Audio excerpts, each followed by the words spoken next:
Shannen Rossmiller talks about becoming a self-taught terrorist hunter. On 9/11, I didn't know much about terrorist groups or their ideologies. I knew even less about the Arab world and its culture. However, the events of 9/11 deeply affected me to my core and eventually caused me to look within myself to find the courage and determination to fight terrorism on a level that hadn't been seen before. At the time I started my quest in fighting terrorism, I had no idea or could imagine that the work I undertook in pioneering counterintelligence on the internet would become known as cyber counterintelligence and come to hold one of the keys to fighting terrorism in the war on terror. Through my efforts, the U.S. government would come to prosecute two of the largest cases of domestic terrorism and espionage in U.S. history since 9/11. In the case of Army Specialist Ryan Anderson, who received the largest conviction to date in the war on terror, having been sentenced to 5 life terms for his crimes against our country. And the second one was state of Pennsylvania, or Michael Kurrenus, who plotted to blow up the Trans-Alaska Pipeline as well as 4 other energy infrastructure locations here in the United States, and what he envisioned as the 9/11 plot of energy. Over the past 10 years, I worked over 200 cases of threat of terrorism against the United States and its interest abroad. With the 10-year anniversary of the tragic events of 9/11 fast approaching, it is important that we not forget the day that changed the country and the world forever and caused the course of history and mankind forever be altered. Though Americans suffered immeasurable personal loss of nearly 3,000 souls that day, and thousands of our honorable soldiers have given their lives in the wars in Afghanistan and Iraq, the al-Qaeda terrorists who sought to defeat America have failed to impale the American spirit of perseverance. As a proud American, I believe that if our strength and perseverance as a country is to grow and continue, we need to identify what it means to be an American today in a post-9/11 world and explore what we can do collectively and individually to pay it forward by selfless and good deeds made to our community and to our country to continue to make America the greatest country in the world. There are stories throughout history of individuals who stepped up and gave of themselves to become pioneers for betterment of mankind. Too often we believe that our inabilities, shortcomings, fears, and weaknesses prevent us from doing the unthinkable to effect change. However, if each and every one of us looks within ourselves, there is something we can have to offer that can ultimately make a difference. It is my hope that in sharing my personal story and experience in fighting terrorism, that people will identify within themselves what it is they can offer, not only to our country, but to our communities to effect change for the betterment of all. So my question that I would pose to each one of you is, can one person make a difference in the face of odds? And the answer is yes, with a caveat that the key to positively and productively being an architect of change requires each and every one of us to identify where and how we can give of ourselves to make a difference. And finally, I will leave you with one final thought, and that is, please ask yourself, what can you do to make your community and our world a better place for mankind?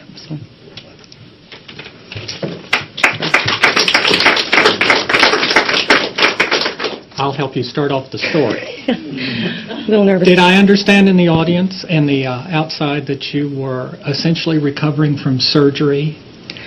Where were you at 9/11, and why would you start this? Oh, yeah. No, well, it wasn't surgery, but on the evening of 9/11, I had fallen and I suffered a hairline fracture to my pelvis. So that left me kind of laid up for about 5 weeks. And so I just kept, it was very emotional and dramatic, and as the events continued to unfold on television, it just impacted me to the point where I wanted to try and understand these people, how they could do what they did, and then, eventually then I took it a step further and decided to start communicating and interacting with them. And where'd you find the network? Oh, the first form. Well, I was watching a news broadcast on CNN, I think it was in November of 2001, and it talked about a website or an internet forum where there was terrorist chatter and communications, and I wrote down the website and I went there and viewed it, and that's kind of where it all started. Oh, please don't give CNN credit for starting this whole news thing. Okay. If there are any comments from the audience, we'll be glad to have them, or questions too. But it is interesting, as we noted in the text of your book also, I believe no one in the family knew you were doing this. Well, they had obviously they'd seen me, viewing things and learning and reading about, the terrorist groups and what was going on in the war on terror, but I didn't make it a point to inform anybody in my family that I... And they learned how? Well, how it happened was I received an encrypted file that I opened one morning, early in the morning, and it crashed the computer. And so as my husband was trying to recover everything, there was a large amount of Arabic files that I eventually had to come and explain. So that's how he came to understand what I was doing. Any comments, questions on stories from the audience? Cully. Judge, thanks so much for your See, I told you we were formal. That we'd come to your book and your undying loyalty to our country. I'm Cully Stimson from the Heritage Foundation. You obviously had to mentally pass a bunch of hurdles before you could give yourself the green light to do this. Some were practical ones, like, I don't know Arabic. I assume you didn't know any Arabic. Others were, I'm a judge. I know that there's the law out there, is the law of entrapment. Could you walk us through any aspect of either the sort of logistical hurdles that were there, like learning Arabic, the law of entrapment, which is clear, but there's international implications. Sure. And then I was struck by your excellent interview yesterday on the Diane Rehm show, where you were asked at the end about personal security and whether you were ever concerned for yourself or your family. So if you could touch on any of those, we'd be most grateful. Okay, sure. Well, first of all, I'll address the last one first. As far as the security goes, I don't talk in detail about what that is, other than to say that I do have it. And and over the last 2 years, the question is asked, are you ever going to feel like you can, not have to look over your shoulders and be in fear? And there was a time in like 2006 and 2007 where that was really paramount and on the front burner. And but with the FBI's help and everything, I do have security, and I'm at a point where I feel safe and comfortable. So, as far as your other question, when I didn't know Arabic. I mean, when I first stumbled into that first website, it was all in Arabic. The only thing I could do was look at the pictures, and they were disturbing, gory, but it said a lot, and I wanted to know what this chatter was and what they were talking about. So I purchased translation software. But if anybody knows anything about translation software, you don't get the context of what's being stated. So I eventually wanted to, because I was becoming more involved in it, I wanted to see if I could learn the language. And I would not say I know Arabic. It's a process, an ongoing process for me that I've been doing over the years. I'm far more fluent in jihadi talk than I am in formal Arabic talk, but that's what I need to. How I need to talk when I do it. And as far as the law and everything, in doing this, it's not something that I think that if I had not had the background in the law and know what it takes to make a case, and then as a judge, knowing how to make decisions on rules of evidence and things like that, I wouldn't have had probably as good a chance at being successful in maintaining and protecting civil rights at the same time. So each one of the cases I've done that especially involves anybody here in the United States, entrapment is first and foremost, the one affirmative defense that you have to, ward off against. So in each stage of the communications that I do, I'm always not, conscious of making sure that there's no entrapment. And so I think that's what's been allowed my cases to be made solid. I think we had two guys. Oh, the mic. I'm down here. Posts don't help to be seen. Hi, Shannon. Can you tell us about putting the book together? Was it fun? Was it, did you enjoy it, or was it painful? How long did it take? Those sorts of comments? I wouldn't say it was fun. It was a process that I had kept avoiding for a couple years, and finally, with the right guidance and everything, I was convinced that this would be the first time for me to be able to tell my story from my perspective, and the importance of what I do and why I do it, and as well as point out how it's impacted my life and changed everything. The life I had on September 10th, 2001 is not the life that I have now, and so with that, not only with change, there was personal sacrifice and loss, and as far as putting the book together, it was. I wrote the book in 5 weeks, and it went right to publishing. So, but it was an internal process that I had to go back and relive each one of these moments that were impacting my life to the point where I wanted to explain it and have it understood the way it was meaningful to me. Another? Down here in front, Jessica. Sorry. Yeah, my name is Cammy, but I write for the Pakistani Spectator. What experience you have online, I have personal experience with them because I've been in this country for 26 years, and I visited Pakistan only twice. And both times there was a death in my family. Anyway, so what happened that first time when I visited, I think it was 2005, and it was my primary school or grade school in Pakistan, we call it primary school, classmate who was on number 2 or number 3 in Lashkar-e-Taiba that has been established even by Pakistani government as a terrorist organization. So my question to you is this: these people have such a hatred for America and for Jews, and it took me like 2 or 3 hours to vent their frustration and let them know that there is something about America that at the end of you can talk with them for hours, and at the end they want to learn how can they go to America and how can they make money. And we need to get that message out there, yeah. And then when they are in private, then they ask how can they get American women. That's what. Yeah. So my point, how do you come those kind of hurdle if you have some Well, kind of I'm not your communication with typical them? kind of woman or female. I mean, I've never really, been interested in things that are, attributable. Normal, thank you. I mean, going even back into my younger years, I had a very, early interest in criminal behavior and in particular serial killers. So I started studying the behavioral mindset and components very early on. And, having the opportunity to reflect back on my early years to see where my interest led me, trying to understand the whole mindset process of people, how the Arab mind thinks and how it's affected by culture, and all the different things that impact that. And I wanted to understand where our clash of civilizations came together or didn't come together. And so that whole process was something that I took on before, studying in-depthly the tribal cultures, the clan, all of those things.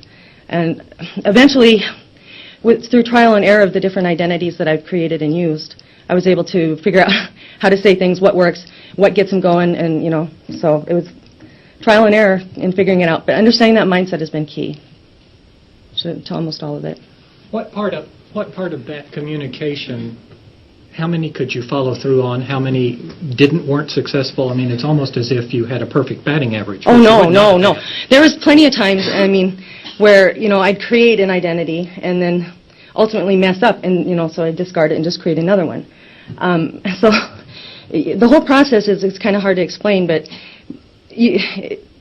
trial and error, over figuring out what works and what didn't was really a process that took some time. But once I got it down and I saw what was working in the internet forums and what I had to say to be able to continue engaging individuals there, things just kind of started to roll from there. But it took a while to understand the whole process and mindset. And which one might have been, to you, the scariest or the most frightening scenarios that you were gathering, or were you gathering any? Were they trying to get you involved in plots, or?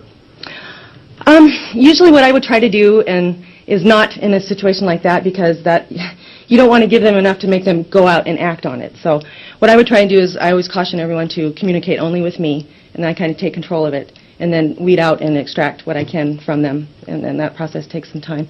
But probably to this day, I'd have to say, even though looking at persons of interest like in other countries like Jordan and Pakistan and Afghanistan and wherever, probably the most disturbing case was the Specialist Anderson case, just by the fact that what he wanted to do and, kill his fellow tank crews.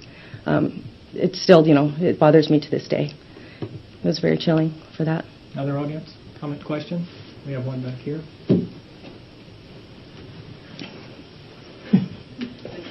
Ma'am, can you tell us a little bit about, did you pose as a jihadist? Did you pose as an American wanting to help jihadists? And secondly, I'm curious about your opinion of private citizens doing intelligence gathering. Do you think that's something that should continue? Well, okay. First of all, as far as private citizens doing counterintelligence, when I started doing this, I did it to try and understand, and one thing kind of led to another. But I don't think, I would not encourage or I mean, it's too easy to think you're doing good, and then, you're stepping in the role of a vigilante almost. And you can really, impact somebody's life in a way that if you don't understand how the law works, how to make a case or not, and how everything for that comes together, I think it could be problematic on a lot of levels. So, although I'm a private citizen and I have done this, I wouldn't encourage other people to do it, but at the same time, I think that, if there can be more training and more focus on analysis in the law as the whole process comes together, I think that would make for a better, more secure approach. Let's start with this one and then...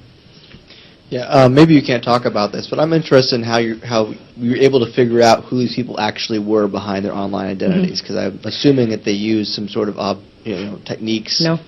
Okay, well that answers that question. Surprisingly. No, really,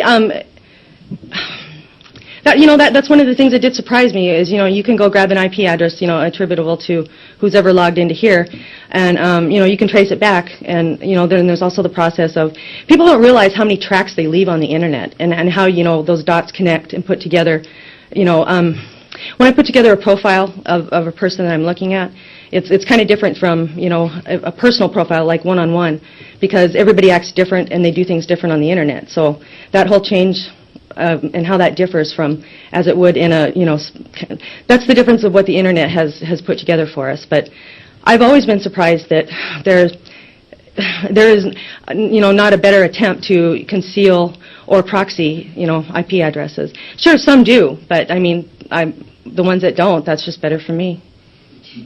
So.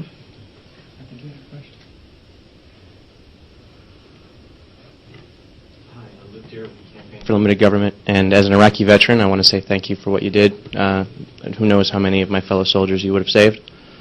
You spoke about the hurdle of learning Arabic, and I myself have tried to learn the language, but more importantly, in my interactions with the Arab people, the Islamic faith plays so much of a part with every aspect of their life. Can you talk more about creating legitimacy and developing relationships with these Islamists with their faith in mind? Sure. You're absolutely right. I mean, everything, it relates to the Quran, and they cite it, for purpose and meaning and what they're doing, and justification as well. So when I'm putting together and creating an identity, I pick a particular, tribe, and then, figure out exactly what, the aspects and attributes are for those, and how I'm going to play those out. And I usually, earlier, I would pick ones that I was more familiar with, and try and make it some of the larger tribes. So, I mean, there's a way for me to not be known. But one of the things that people don't get, and it's hard to understand, is exactly how important it is that their faith plays into everything that they do. So, in communicating and doing any kind of communications back and forth, that's key to doing the proper greetings, to the proper duas, I mean, whatever you're doing for that reason. But all of that plays into the legitimacy that you ultimately want to portray. Any other comments, questions?